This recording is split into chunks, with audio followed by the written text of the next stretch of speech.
नमस्कार, मैं अमित और आप देख रहे हैं आंखें न्यूज 24। ममता बनर्जी के बयान को लेकर कांग्रेस नेता शकील अहमद खान ने कहा कि ममता बनर्जी ने कहा था कि बंगाल की स्थिति खराब होगी तो बिहार समेत अन्य राज्य भी जलेंगे। बता दें कि बंगाल में जो घटना हुई है वो निंदनीय है, मगर देश में क्या ये पहली घटना है जो बीजेपी माहौल बना रही है। बीजेपी सड़कों पर उतरकर हिंसा पर उतारू हो गई है। वहीं आगे उन्होंने कहा कि क्योंकि वहां पर वो विपक्ष में है। वहीं आगे उन्होंने तंज कसते हुए कहा कि भाजपा देश में माहौल खराब करना चाहती है। इस तरह के रवैये को करके ममता बनर्जी कमजोर मुख्यमंत्री नहीं है। ममता बनर्जी लड़ना जानती है, बीजेपी के सामने वे नहीं झुकेंगी। कह रहे हैं यह जो हमारे पुरखों ने दान दिया और वक्फ बोर्ड दान न्यास, पुरखों ने दान दिया और यह दान दिया कि हमारी जो कम्युनिटीज़ है, जो हमारे लोग हैं, उनको हमारे इस ज़मीन से, जायदाद से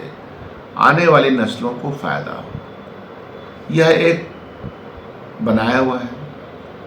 जैसे कि बहुत सारे मठों को, बहुत सारे प्रतिष्ठानों को, बहुत सारे मंदिरों को, बहुत सारे ट्रस्ट को हज़ारों लाखों जायदाद दे दी गई है जिसका वो प्रबंधन करते हैं और उस प्रबंधन से मदद करते हैं, लोगों की फैसिलिटेट करते हैं। तो वक्फ की प्रॉपर्टीज पे अगर आप एंटेलिया बना लीजिएगा, मुंबई में सबसे महंगा मकान, तो क्वेश्चन उठेगा। और वक्फ की प्रॉपर्टीज को की देखरेख के लिए सरकार ने कानून बना रखा है, पार्लियामेंट ने कानून बना रखा है। हर राज्य में इस दान की प्रॉपर्टी को, वक्फ की प्रॉपर्टी के लिए ट्राइब्यूनल बने हुए हैं कि अगर कोई इधर उधर उस जमीन को करता है या उस दौलत और जायदाद को करता है, बहुत सारे लोगों ने कब्जा कर रखा है। यह दान, वक्फ में दान हिंदू समाज ने भी बहुत जगह किया है। तो एक बार जब दान होकर के दानी ने यह कह दिया कि इस दान के जमीन से, इस दान के जायदाद से यह काम करेंगे समाज का, और इसको किसी को नहीं दीजिएगा, ना उनकी वंशज को दीजिएगा, इसको मैनेजमेंट करके। तो मैनेजमेंट के लिए वक्फ बोर्ड बना हुआ है, दान न्यास बना हुआ है। उसके ऊपर भारतीय जनता पार्टी बिल क्यों लाना चाहती है? इसलिए कि ज़मीनों पे जिन लोगों ने कब्जा कर लिया है, उस ज़मीन पे कब्जा में ऐसा नहीं है, माइनॉरिटी समाज के भी बहुत सारे लोगों ने कब्जा कर रखा है। हम लोग रोज़ उसकी लड़ाई लड़ते हैं। तो लड़ाई लड़ने के लिए, और जब वक्फ रजिस्टर्ड होता है तो रजिस्ट्रेशन के प्रोसेस में गवर्नमेंट का आदमी रहता है, सीओ रहता है, बीडीओ रहता है, कलेक्टर रहता है, वो सब उसके इंफॉर्मेशन देता है।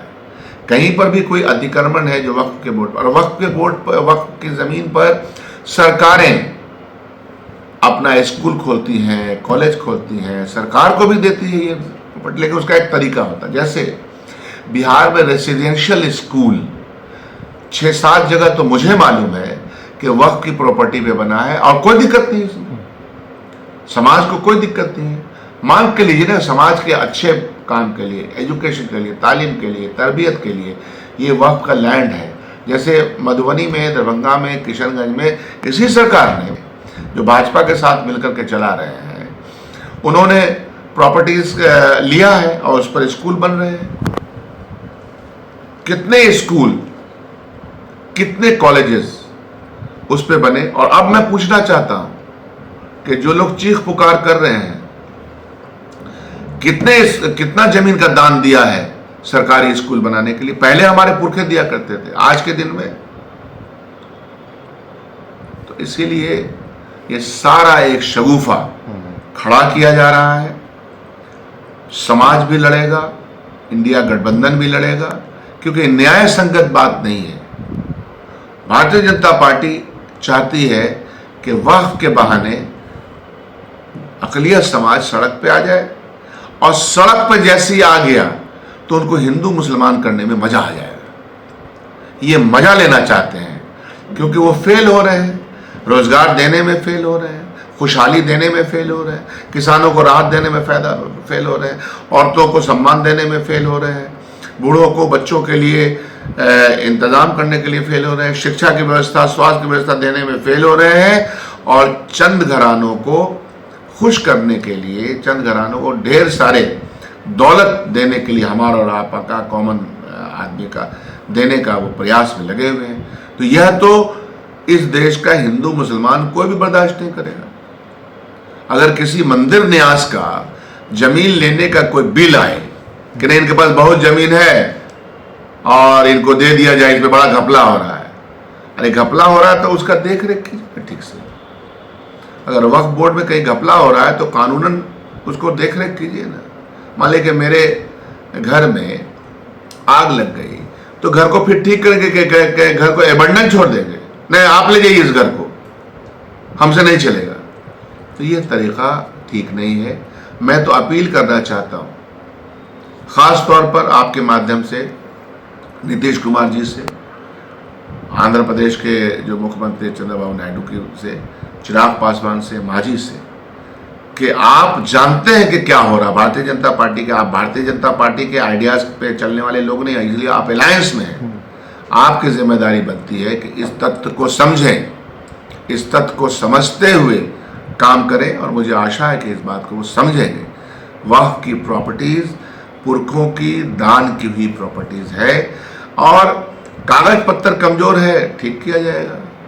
कोई बस गया है उसके ऊपर, कानूनन सीओ लगा के, मजिस्ट्रेट लगा करके जैसे अतिक्रमण को हटाया जाता है। बहुत सारे सरकारी जमीन पर अतिक्रमण। आंखें जो आपका चैनल है उसके लिए और उसके दर्शकों के लिए 2 लाइन की हम शुभकामनाएं अपने ढंग से देते हैं। आप सब में मिठास घुल जाए बांसुरी और बीन की तरह, और लोग आपको भी प्यार करने लगे वैक्सीन की तरह। हंसते रहें, मुस्कुराते रहें और देखते रहें आंखें न्यूज 24। अगर आपने अभी तक हमारे चैनल को सब्सक्राइब नहीं किया है तो हमारे चैनल को जल्द से जल्द सब्सक्राइब करें, लाइक करें, शेयर करें। अगर आप भी अपने दुकान, प्रतिष्ठान, school, college, coaching centre, restaurant, cafe का विज्ञापन देना चाहते हैं, वो भी किफ़ायती दर पर, तो आंखें न्यूज़ 24 लेकर आया है आपके लिए एक सुनहरा मौका। आंखें न्यूज़ 24 न्यूज़ पोर्टल की दुनिया में बिहार का सबसे उभरता हुआ चैनल, जहां बिहार झारखंड से जुड़े तमाम बड़ी खबरें देखने को मिलती है। तो देर किस बात की, आज भी जुड़े आंखें न्यूज़ 24 के साथ। संपर्क करें हमारे व्हाट्सएप नंबर 8935876430 पर। क्या आप पत्रकारिता के क्षेत्र में अपना कैरियर बनाना चाहते हैं? तो आज ही royal Ashoka institute of mass communication and journalism में अपनी जगह सुनिश्चित करें। आर्यभट्ट ज्ञान विश्वविद्यालय पटना से मान्यता प्राप्त 100% प्लेसमेंट के साथ royal Ashoka institute of mass communication and journalism नामांकन जारी है। हमारा पता है DS/16 गायत्री मंदिर के समीप, कंकड़ बाग, पटना 8,20,000। आप हमें संपर्क भी कर सकते हैं। हमारा मोबाइल नंबर है 9955456126।